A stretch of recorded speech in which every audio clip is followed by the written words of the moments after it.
English बोलने के लिए अब आपको मुश्किल अल्फाज की जरूरत नहीं है। आज मैं आपको 10 ऐसे आसान जुमले सिखाऊंगी जो आपकी रोजाना की बातचीत को बेहतर बना देंगे।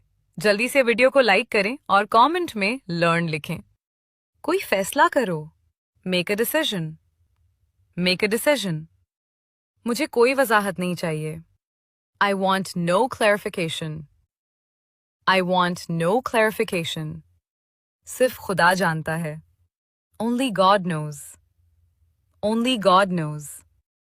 तुम्हारी सांस से बदबू आ रही है। Your breath stinks. Your breath stinks.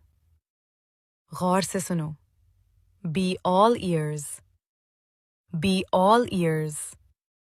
सब ऐसा ही सोचते हैं। Everybody thinks so. Everybody thinks so. अपनी मर्जी करो। Knock yourself out. मुझे फॉलो कर लें और वीडियो को अपने दोस्तों के साथ शेयर कर दें। Thank you.